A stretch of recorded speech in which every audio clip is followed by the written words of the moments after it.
What the is this piece of shit? Morning everybody, how are y'all doing today? I started off today very excited because I knew that the PlayStation hardware presentation was happening. And honestly, I didn't even know if they were going to be doing a Pro or not. I was half expecting it to be, oh, well, we've got all these rumors circulating, so we just need to say something to put them to rest. Which I guess they technically did because the PS5 Pro has officially been revealed. And, oh dear God. And I've got to say, in all honesty,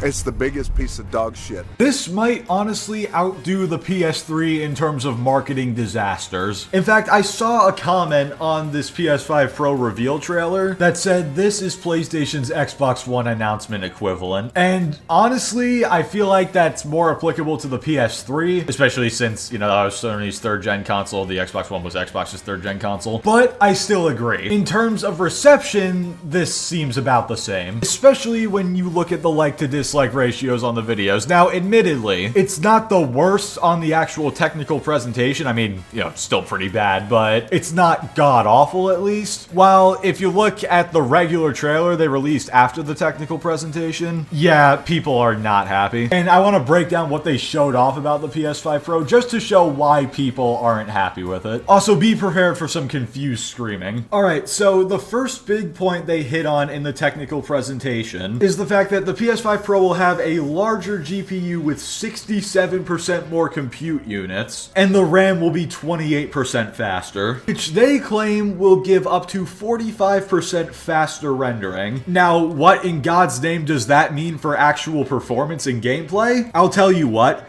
jack and shit. But we'll get to that soon. The next thing they talk about is the better ray tracing. And Mark Cerny specifically says that apparently now they can calculate the light rays at double or triple the speed of the PS5. What the hell is calculating the light rays? No, like honestly, what does that actually mean? Does that mean like on the PS5, if you're ray tracing, it takes 2 milliseconds for it to show up, but then on the Pro, it's gonna take 1 millisecond? Like, I genuinely have no idea what this means. Probably because it means nothing. It's marketing buzzwords. And then finally, they introduced this new form of AI upscaling, which, I mean, it's just more of what you would expect. It's just resolution upscaling. So there you go. You can get faster light calculations, slightly better resolutions, and slightly better ray tracing for the low price of $700. And that's if you live in the US. If you live outside the US, or if you're not using US currency, you get the biggest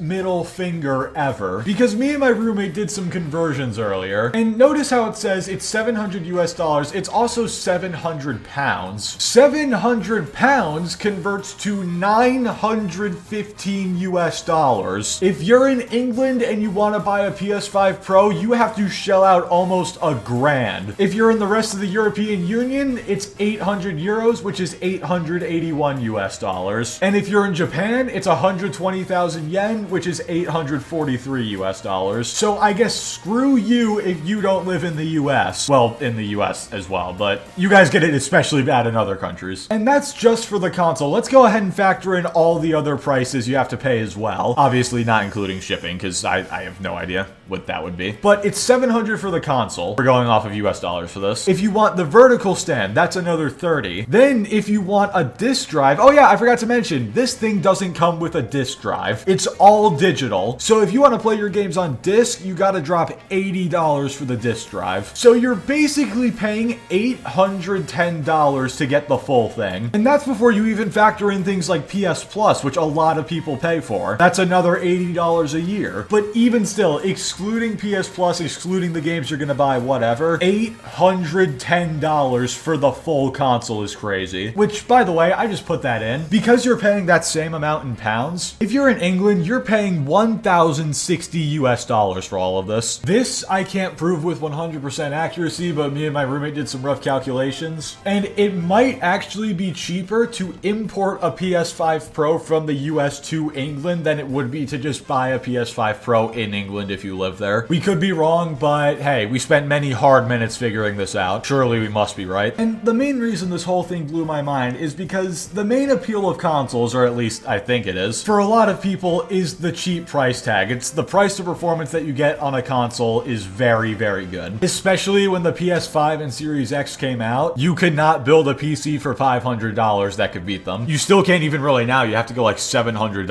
or so to get something equivalent, which is very good and it's much better than it was previously, but I mean, it's still a $200 difference. But with the PS5 Pro, it is unironically getting cheaper to build a PC. Because my argument has always been, oh, well, consoles are less expensive in the short term, but the money you save with PC in the long term, not having to constantly upgrade hardware every couple of years and not paying like subscription services and all that, you save money long term. But we're getting to the point now where PC is also less expensive short term. Because look at this, I made this RTX 3060 build with a terabyte of storage for $750. And you know what, since the PS5 Pro is going to have 2 terabytes, I actually just went back and edited it to give the build 2 terabytes instead. And you're looking at $811, which is $100 cheaper than buying a PS5 Pro in England. Now, I already talked about earlier what they said the benefits of the console are. Now let me go ahead and show you exactly what they showed and why this is apparently worth dropping $700 for. So their main marketing point is that on the Pro, you'll be able to get visuals similar to the PS5 fidelity mode, but still at 60 FPS. That's great and all, that sounds fantastic on paper, but then you actually look at the screenshots and video clips they show, and even when they zoom in on everything, you can barely tell a difference. Imagine just actually playing these games regularly. You're barely gonna notice anything. I've said it a million times before, if you have to pause and zoom in on things to notice a difference, it is not a substantial difference. That absolutely applies here. If they were completely honest in the pitch, they would have said, yeah, you're paying $700 for the same frame rates and slightly better resolutions, which are still upscaled and not even native. Speaking of performance, I completely forgot they didn't even mention the CPU once in this presentation. So you're getting a slightly more powerful GPU, but the same CPU. And don't get me wrong, the PS5 CPU is fine, but the GPU in the current one is already being bottlenecked by it. So if they're keeping the same CPU, but having a more powerful GPU, it's just going to be even further bottlenecked. Like, remember with the Xbox One versus the Xbox One X? The One X had a solid GPU, at least for the time, but the CPU was the same absolute garbage that was in the One. What was it, like that Jaguar thing? I don't even remember the exact name of it. And speaking of the One X, that actually brings me into my last main point, that the PS5 Pro and the Xbox,